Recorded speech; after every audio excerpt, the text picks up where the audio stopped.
ओ भाई साहब, ओ भाई साहब, ये मैनचेस्टर यूनाइटेड को क्या हो गया है यार। मैं सच बता रहा हूँ, मैंने कल पूरा गेम देखा Manchester United versus Spurs.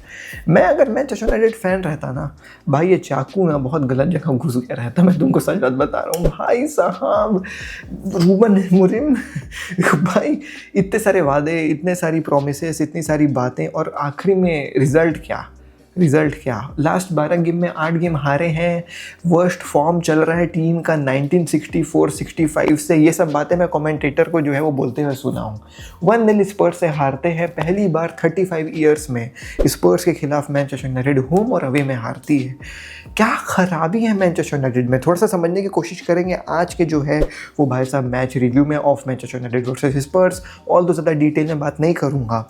More over we gonna talk about भाई साहब हांसी फ्लिक का कमेंट ओवर जूड बेलिंगम का एफ ऑफ वाला पूरा कंट्रोवर्सी, लुइस डियाज का क्या कहानी चल रही है एफसी बार्सिलोना के साथ, एंड रियल मैड्रिड फैन हो तो आज के वीडियो में बहुत सारी बातें रिगार्डिंग रियल मैड्रिड, नया contract to Asensio, Manchester City के खिलाफ जो आपका गेम होगा उसमें कौन से प्लेयर्स स्टार्ट करते हुए नजर आएंगे, इंजरी क्राइसिस से क्या कहानी चल रहा है, और क्या लाइनअप प्रीफरेबली मैनचेस्टर सिटी के खिलाफ रियल मैड्रिड को खिलाना चाहिए, वो भी डिस्कस करेंगे। तो hey guys, welcome back to another video of AKG. Video को लाइक नहीं किया, लाइक करो, चैनल को सब्सक्राइब नहीं किया, सब्सक्राइब करिए, क्योंकि हम डेली 7:30 बजे आपके लिए फुटबॉल के अपडेट्स लेकर के आते हैं। Let's begin the video without any further delay. सबसे पहले तो यार मैनचेस्टर यूनाइटेड वर्सेस स्पर्स के बारे में बात कर लेते हैं।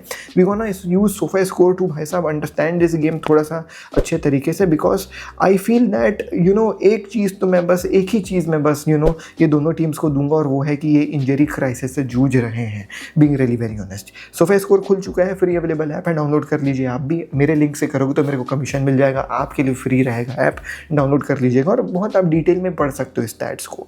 देखिए लाइनअप में आप ना रूबन अमोरिम के ऊपर मैं क्यों गुस्सा आ रहा हूँ, मैं क्यों रूबन अमोरिम को डाल देता अगर मैं मैनचेस्टर यूनाइटेड फैन रहता तो, क्योंकि भाई साहब आप हड़बड़ाए हो इस सीज़न में। बीइंग रियली वेरी ऑनेस्ट, आपके पास अब अटैकिंग ऑप्शन में केवल हॉलैंड, गर्नाचो और ज़गज़ी रह गए हैं। अब जा करके अपना बेंच देखो, आप शर्मसार हो जाओगे। ये लॉन्डे खेल रहे हैं। आप ये जब देखोगे नाम ना तो बोलोगे कि जी भाई तो अकेडमी प्लेयर्स हैं। एग्जैक्टली अकेडमी प्लेयर्स बेंच में बैठे हुए थे कल, इसी के चलते सब्स्टिट्यूशंस आए नहीं। इंजरी से जो है वो जूझ रही है मैनचेस्टर यूनाइटेड, और आपने रैशफोर्ड को भी हटा दिया, एंटनी को भी हटा दिया, तो अब आपके पास केवल हॉलैंड, ज़गज़ी और गर्नाचो ही बचे अटैकिंग ऑप्शंस में, और आप ऐसे रिजल्ट्स ला रहे हो स्पर्स के खिलाफ यार, तो ये बहुत गंदी बात है। स्पर्स भी भाई इंजरी क्राइसिस से जूझ रही है। तुम देखो इनके इंजर्ड प्लेयर्स से जो है वो भाई प्लेइंग 11 बन सकता है लेकिन भाई बस केवल एक चीज़ जो है वो स्पर्स के फेवर में गया, और वो था कि इनके 2 प्लेयर्स इंजरी से लौटे और भाई वो रिजल्ट ला करके दे दिया आते साथ। पहला था इनका गोलकीपर वाइकारियो, और दूसरा था मेडिसन जो गोल मारा। इसके अलावा भाई इस गेम में दोनों टीम इतनी टूथलेस नजर आई है कि मैं तुमको बता नहीं सकता हूँ। ज़गज़ी के शॉट्स नहीं जा रहे थे। मैथियस टेल ऑल दो played a very beautiful game, लेकिन वो रात को सो नहीं पाएगा क्योंकि उसने बहुत सारे चांसेस मिस करे हैं। मैं तुमको सच बता रहा हूँ, अगर ये मैच कोई और टीम के खिलाफ हुआ रहता ना, लाइक मैनचेस्टर यूनाइटेड वर्सेस कोई और टीम या फिर स्पर्स वर्सेस कोई और टीम, ये रिजल्ट 5-0 4-0 हुआ रहता, क्योंकि ये दोनों टीम बहुत गंदा फुटबॉल खेल रही हैं eight this point of time. Although अगर कोई मैनचेस्टर यूनाइटेड फैन ये वीडियो देख रहा है भाई, तो तुम मेरे को कमेंट सेक्शन में बताओ, क्या तुम एक्सपेक्ट कर रहे थे कि मैनचेस्टर यूनाइटेड यहाँ पे जो है वो टेबल में रहेगी भाई at this point of time? 16th on the table भाई, it's not something which Manchester United fans were expecting. भाई क्या चल रहा है ये मैनचेस्टर यूनाइटेड के साथ? ठीक है, मैं मानता हूँ भाई कि आप जा करके बोलोगे कि जी भाई although they are 15th on the table, but point difference उतना नहीं है, 29 30 है भाई। लेकिन 15th ऑन द टेबल भाई, मजाक चल रहा है क्या? यू आर मैनचेस्टर यूनाइटेड भाई, क्या कहानी चल रही है, क्या बोलोगे भाई? सो यही है भाई, अब ज़्यादा कुछ है नहीं इसमें बोलने लायक। पूरा गेम देखा हूँ, इतना मैं परेशान हूँ कि मैं तुमको क्या बताऊँ तुमको नहीं परेशान करना चाहूँगा। लेट्स टॉक अबाउट भाई साहब बार्सिलोना का क्या जो है वो कहानी चल रहा है for the next transfer window. So 2 contrary reports निकल करके आ रही हैं। एक रिपोर्ट ये कह रहा है कि भाई हम जो है वो विंगर्स के ऊपर फोकस करेंगे, और विंगर्स के ऊपर फोकस करेंगे तो 3 प्लेयर्स के ऊपर निशाना है। सबसे पहला तो लुइस डियाज है जो नंबर 1 प्रायोरिटी है, उसके बाद फिर निको विलियम्स आते हैं और उसके बाद फिर हम राफेल लियो के बारे में सोचेंगे। लेकिन नंबर 1 लुइस डियाज होगा। अब Luis Diaz versus Nico Williams हम करने वाले हैं अभी थोड़ी देर में, लेकिन मैं आपको दूसरी कॉन्ट्ररी रिपोर्ट बता दूं तो वो ये आ रही है कि हम राइट विंगर लेफ्ट विंगर के ऊपर उतना ध्यान नहीं देंगे, क्योंकि हमारे पास ऑलरेडी लमीन यमाल, रफीनिया है ही, फरहान टोरेस है ही। हम जो है वो एक स्ट्राइकर को लेकर के आना चाह रहे हैं और वो स्ट्राइकर होगा या तो इसाक, या तो सेस्को, या तो जोनाथन डेविड। अब इन तीनों में से कौन होगा मुझको नहीं पता। तो ये दोनों कॉन्ट्ररी रिपोर्ट्स आ रही हैं। लेकिन हाँ, अगर हम विंगर के ऊपर जाएंगे तो लुइस डियाज एक ऑप्शन है जो बार्सिलोना के रेडार में बहुत पहले से है, और वो भाई इस ट्रांसफर विंडो से नहीं, पिछले ट्रांसफर विंडो से जो है वो रेडार में है। लेकिन why Luis Diaz? Let's try to understand by using Sofascore. Once again a beautiful app यार, आप यहाँ पे जाकर के प्लेयर्स का कंपैरिजन भी कर सकते हो। तो हम करेंगे Nico Williams versus Luis Diaz. Players के एज देखेंगे 28 और 22 है भाई साहब। आप देखें इनका जो है वो हीट मैप इस सीज़न का। निको विलियम्स ज़्यादा जो है वो भाई एक प्रॉपर वाइड विंगर बन करके खेलता है जैसा हांसी फ्लिक खिलाना चाहता है। स्टैट्स के बारे में बात कर लें तो ऑब्वियसली भाई 9 गोल्स यहाँ पे जो है वो लुइस डियाज ने मारे और निको विलियम्स ने एक ही मारा है। असिस्ट जो है वो भाई 4 और 2 का इनके बीच में है। एक्सपेक्टेड गोल्स पर गेम आप देखें XG तो भाई लुइस डियाज का एक अलग लेवल पे है और निको विलियम्स का 2 है। एंड एक्सपेक्टेड असिस्ट में भाई निको विलियम्स बेटर है, बट एकदम माइन्यूट मार्जिन से। डिफेंडिंग के मामले में लुइस डियाज पीछे आता है, ना कर की जो है वो भाई निको विलियम्स, ऐसा समझ में आ रहा है। बाकी तो चीज़ें जो है वो भाई सीधी साधी ही हैं, बट यहाँ पे एक मेजर डिफरेंस है और वो है एज। अगर आप निको विलियम्स को लेकर के आओगे तो वो केवल 22 साल का है, आप फ्यूचर के लिए सिक्योर हो जाओगे। लेकिन आप अगर लुइस डियाज को लेकर के आओगे तो वो 28 साल का है, तो आपको 3-4 साल देगा मैक्स टू मैक्स बस। अब देखो कौन सा प्लेयर कितने पे आएगा, ये बहुत ज़्यादा बड़ा जो है वो डिपेंड करेगा कि भाई हम किसको लेकर के आएंगे। लेकिन मेरे ओपिनियन में तो निको विलियम्स को लाना चाहिए, बिकॉज निको विलियम्स ठीक है, उसकी उतनी ज़्यादा गोल्स नहीं है, असिस्ट नहीं है, बट मेरा ओपिनियन ये है कि जब वो अपने दोस्तों के साथ खेलेगा एक हेल्दी इन्वायरमेंट में तो वो ज़्यादा रिजल्ट्स ईल्ड करके अपन को दे पाएगा। और लुइस डियाज का एज वाला फैक्टर है। बाकी अगर हम स्ट्राइकर लेकर के आएंगे तो मैंने आपको बता दिया, इसाक, जोनाथन डेविड और सेस्को, ये 3 जो है वो ऑप्शन बार्सिलोना बना करके रखी हुई है। लेकिन हाँ, थोड़ा सा सरप्राइज था मैं ये सुन करके कि लुइस डियाज जो है वो नंबर 1 लिस्ट में चल रहा है, निको विलियम्स से भी और राफेल लियो से भी, which was quite shocking to मी।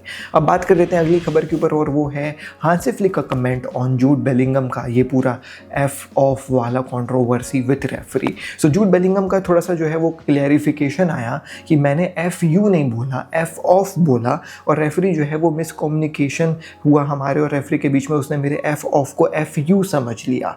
यार डिफरेंस क्या है? तू अगर एफ ऑफ बोलेगा किसी को या FU बोलेगा, मेरे ख्याल से ज़्यादा फ़र्क नहीं है, वो डिसरिस्पेक्ट स्टिल है भाई मेरे जूड। और वही चीज़ हांसी फ्लिक भी कहते हैं। हांसी फ्लिक कहते हैं कि अगर तुम मेरे को ये चीज़ बोलोगे तो मेरे ख्याल से इट्स नॉट वेरी नाइस। वो शो करता है एक lack of respect, but I am not the one who decides on this. Hansi Flick ये भी कह देता है, मैं कोई नहीं होता हूँ भाई इस चीज़ के ऊपर डिसाइड करने वाला। आगे वो ये कहता है कि भाई मैं हमेशा अपने प्लेयर्स को बोलता हूँ कि क्यों फालतू टाइम वेस्ट करना, आर्ग्यू करना रेफरी लोग के साथ। यार जब एक डिसीजन उसने ऑलरेडी दे दिया है, तुम्हारे आर्ग्यू करने से वो कौन सा डिसीजन ओवरडन कर देगा। तो भाई बस कैप्टन ही जा करके बात कर सकता है, तो उसको ही करने दिया करो, फालतू येलो कार्ड रेड कार्ड के चक्कर में मत पड़ो। और ये डिसिप्लिन सुधरी है बार्सिलोना में यार, डिसिप्लिन सुधरी बार्सिलोना में इस सीजन।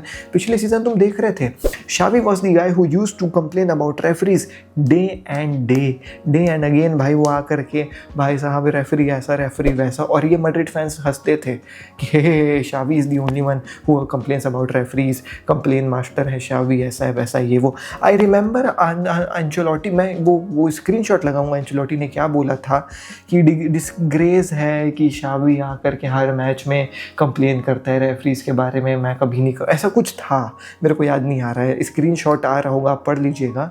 अब देखो ना हाउ टेबल्स हैव टर्न्ड, ये मैं बता रहा हूँ हमारे साथ होते हुए आया भाई, जो आपके साथ हो रहा है अभी।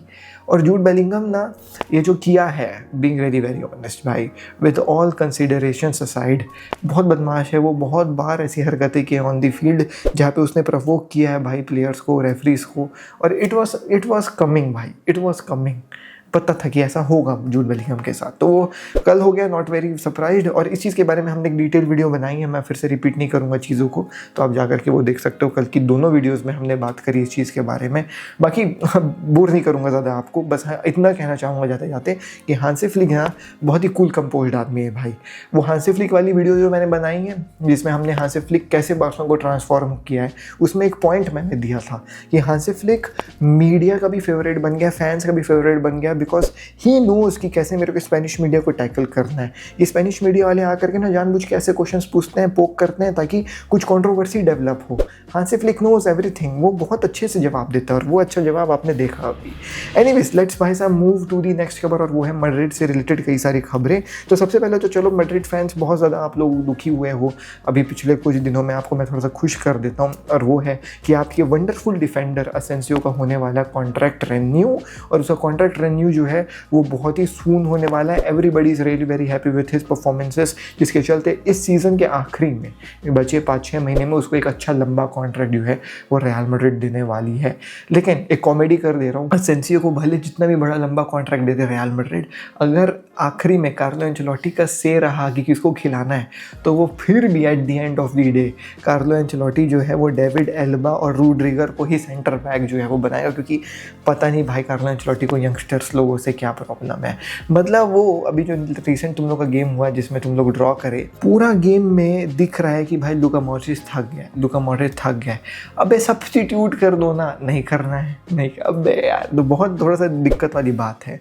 टॉकिंग अबाउट आप लोगों का मैन सिटी का गेम, तो देखो उसमें ऐसा समझ में आ रहा है कि आप लोगों के डिफेंस में थोड़ी सी जो है वो इम्प्रूवमेंट नज़र आ सकती है। रूड्रिगर ऐसा समझ में आ रहा है कि हो सकता है कि फिट हो जाए बिफोर मैन सिटी वाला गेम, और अगर ये होता है तो आपको रूड्रिगर खेलते नज़र आएगा। मेरे ओपिनियन में आप लोगों का लाइनअप कुछ ऐसा होना चाहिए, Mendy, Rudiger, Asensio and Valverde at the back line, midfield में Jude Bellingham, Dani and Luka Modric, और अटैक में obviously Rodrygo, Mbappe and Vinicius Junior. इससे बेटर जो है वो स्टार्टिंग 11 नहीं हो सकता है मैड्रिड का, बट ये तभी होगा जब आपका जो है वो भाई रूड्रिगर वापस आ जाएगा। तो अब देखते हैं दोस्तों क्या होगा, क्योंकि निको गोंजालेस काफ़ी बेहतरीन खेल रहा है मैनचेस्टर सिटी में, और एक जो वॉइड नज़र आ रहा था मैनचेस्टर सिटी में ना, वो निको गोंजालेस पूरा कर दे रहा है। और इस चीज़ को पेप गार्डियोला ने भी बोला इंटरव्यू में कि ही इज़ क्या बोला था, he is half mini Rodri, he is mini Rodri and he is helping us a lot in 50-50 movements. तो उसको मिनी रॉड्री बोल रहा है भाई, तो थोड़ा सा कहानी है। तो ये थी दोस्तों आज की वीडियो में, मिलता हूँ आपसे कल दिन नेक्स्ट वीडियो में। मैसेज के साथ टेक केयर, पीस, जय हिंद, वंदे मातरम। डीएनए भरा है खून में, फुटबॉल की नॉलेज दिमाग में, चैनल भरा के जुनून से। फुटबॉल की खबर एक जी के साथ, फुटबॉल की खबर एक जी के साथ, फुटबॉल की खबर एक जी के साथ, फुटबॉल की खबर एक जी के साथ।